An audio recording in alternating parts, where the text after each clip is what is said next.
Good morning, class. Today you are going to deal with the next chapter, that is Introduction to Statistics. So here in statistics you will be seeing how to represent your collected data in the research, how you have to calculate and how you have to present. So let's see what is statistics. Statistics techniques used to collect, organize, present, analyze and interpret data to make better decisions. So you are using all these statistics method to present your data and to have a better decision in taking your samples. So when you are collecting and you are organizing and you are presenting it, that is together what statistics is. Now let's see the methods. So mainly there are two methods of statistical, or you can say statistics, that is descriptive statistics and inferential statistics. So we have already discussed it in tomorrow class. We have already discussed this topic in yesterday's class. So descriptive is nothing but where you are explaining, and it is divided into mainly three types: univariate, bivariate and multivariate.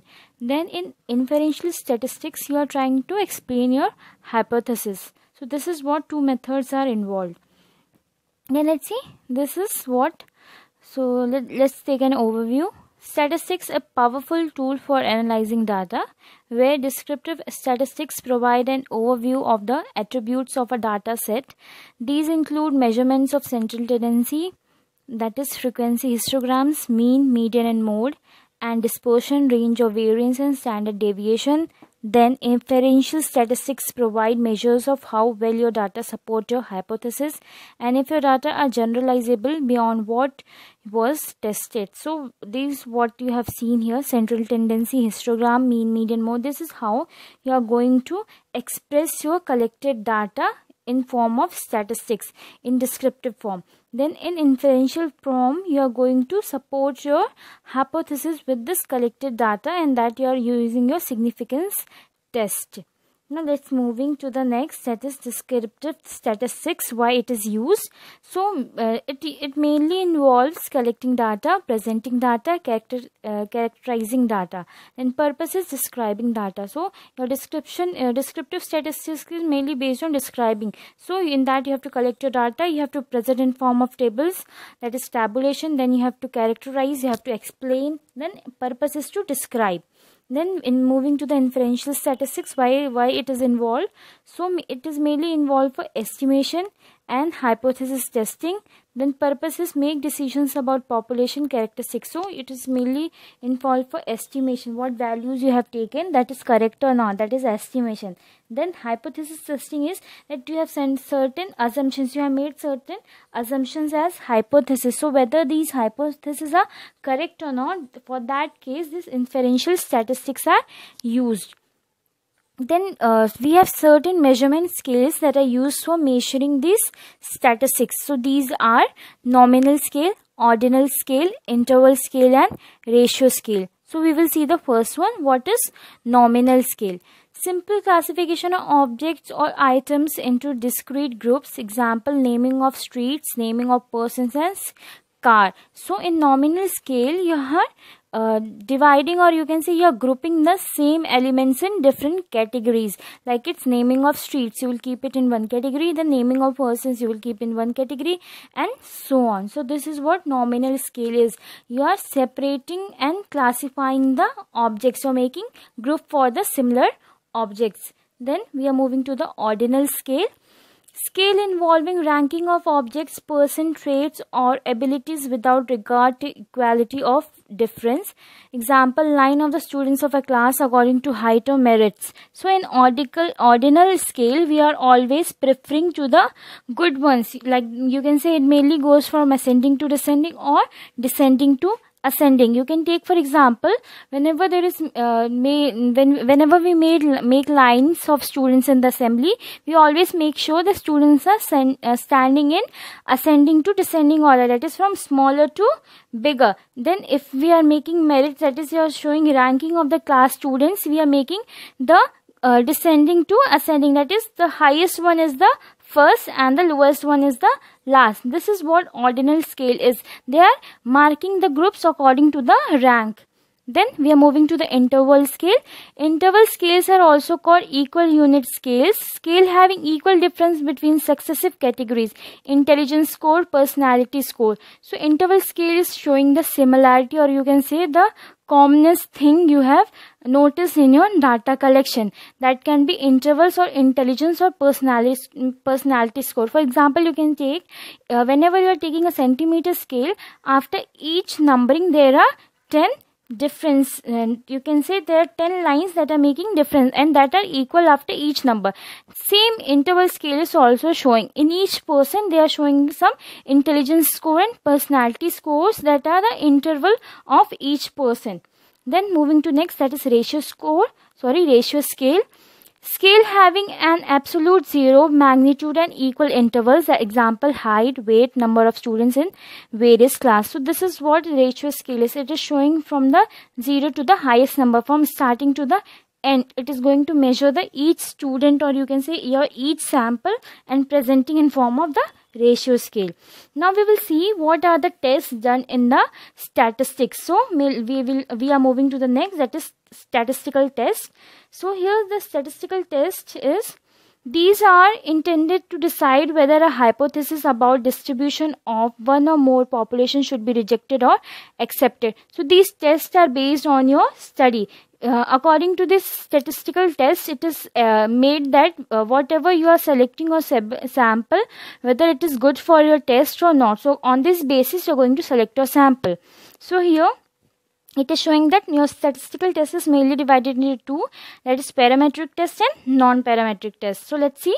Parametric tests. These tests depend upon assumptions, typically that the population from which data are randomly sampled have a normal distribution. So these tests depends upon the assumption. Assumption is nothing but something you are assuming, like which has no evidence but you have taken for granted and you are going to prove it. That is what assumption is. And these type of parametric tests are checked on the basis of t-test, z-test and t-test, z-test, f-test and x-square test. Then we are moving to the non-parametric test.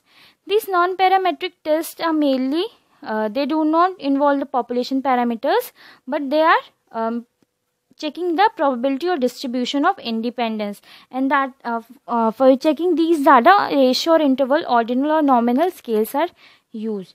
Then let's see why these parametric tests are used. They are used for quantitative data, used for continuous variables, used when data are measured in approximate interval or ratio scales of measurement. Data should follow normal distribution. So it is mainly used in quantitative data where numbers are measured. Then used for continuous variables, that is continuation of the numbers. Then we are going for the types of parametric. We have already seen their types. These are z-test, t-test, ANOVA, f-test, chi-square, test on x-square. So test of differences. So what these differences means, or what this test means. So t-test is P, ANOVA is P, fragment test, crucial variance test, sign test, rank sum test. Then these are what means when you have to test the means. Then between distributions you have to do is chi-square for goodness of fit, chi-square for independence. Then when you are showing variances, you will use f-test. That P means parametric test. So these are the test values or test differences.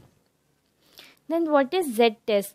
Z-test is given by Fisher. Fisher is a scientist. Z-test is a type of hypothesis test or statistical test. So it is a type of hypothesis or statistical test.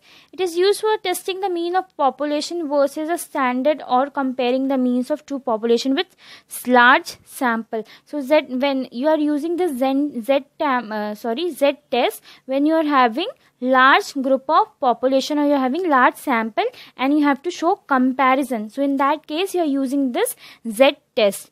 When we can run a Z-test, your sample size is greater than 30. So I have already told, when your sample size is large, that is more than 30, then data points should be independent from each other. They should not be bound with each other. They should be independent of each other. Then your data should be randomly selected from population where each item has an equal chance of being selected. So Z-test is used when your samples are randomly selected. They are independent, that is they are not dependent on each other. Then when your sample is more than 30, in that cases you are using the z-test. Then data should follow normal distribution. It should be normally distributed. Then the standard deviation of the population is known. So standard deviation is a value that you are going to calculate. This I will tell you in next class. There are two types of there are two ways to calculate z-test. This is one sample z-test and two sample z-test. We'll see what is one sample z-test. One sample z-tests are comparing the mean, calculating on a single score one sample with known standard deviation. So these are when you are calculating standard deviation, then you will understand that when you are calculating mean, this is all maths portion. You have to calculate the mean, you have to calculate the standard deviation. That is what one sample z-test means. Then in two sample z-test, when testing for the difference between two groups, so in one sample you are using one group, in two sample you are using two group, and you are calculating the same mean and standard deviation, and you are comparing the differences in two samples. One means that is each mean and each sample deviation you have to calculate for the each group. That is, there are two mean and two standard deviation, then you have to check the differences. Then t-test. It is derived by V.S. Gossett in 1908. It is also called a student t-test. A t-test statistically significant indicates whether or not the difference between two groups. So it is mainly used for comparison of the two groups. Whenever you are taking any research problem in which you are using any two groups or group of two samples, so in that you can use t-test. Assumptions, what you are going to assume sample must be random and independent both. That is, you are going to do random sampling and it should be independent. When samples are small, that is, you are using small sample, that is less than 30, then standard deviation is not known. You are not knowing standard deviation, that is, you have not calculated. Then normal distribution, it should be normally distributed, that is, no characteristic differentiation is there.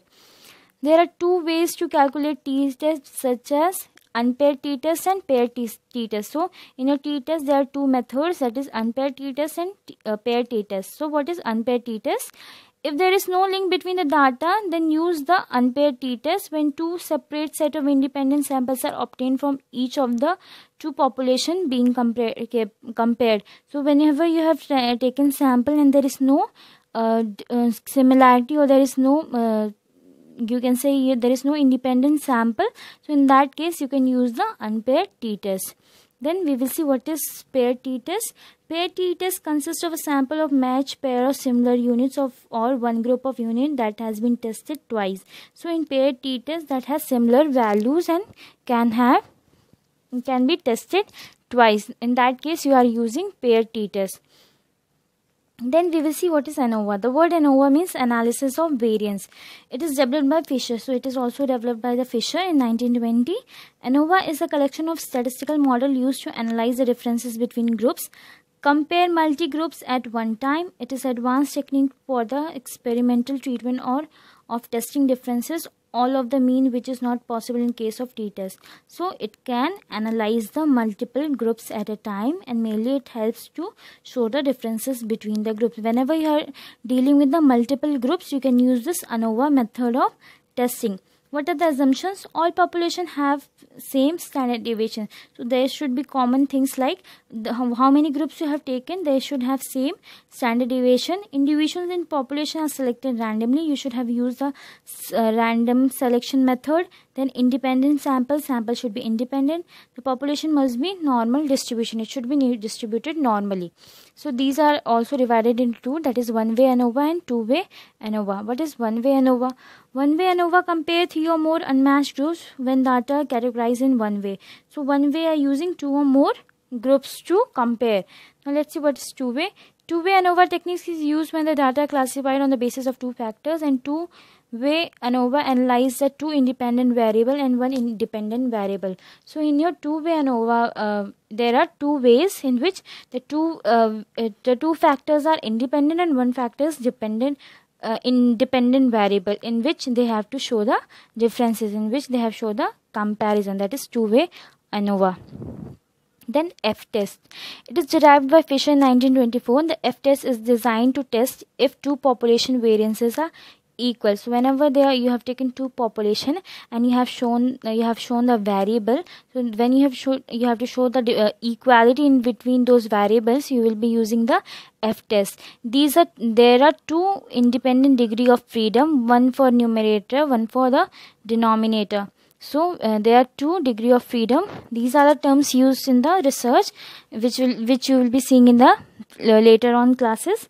So in this you have to understand that these F tests are used to show the similarity between the variables when you have taken the two population. Assumptions are: samples are drawn at random, that is randomly selected samples are taken. There are no measurement errors, there are no mistakes or no errors in your sample collection. F values are all non-negative, so there are all positive F values. Chi-square. It is drawn by Carl Pearson. Chi-square test is a statistical test used as a parametric for testing for the comparing variables. It is used for showing the comparison between your variables. If you are remembering, I have told you there are two variables, independent variables and dependent variables. So in your whole research, whenever you are showing any comparison, so you are showing these comparison between these two variables, that is independent and dependent variables. So whenever your variables are dependent on each other, it is necessary to show the comparison. So this formula for calculating the chi-square test. So let's see what is especially chi-square is. Chi-square is a statistical test commonly used to compare observed data with data we could expect to obtain according to a specific hypothesis. For example, if according to Mendel's law you expect 10 of 20 offspring from a cross to be male and the actual observed numbering was 8 males, then you might want to know about the goodness to fit but between the observed and expected. So it is telling that mainly you are showing the comparison.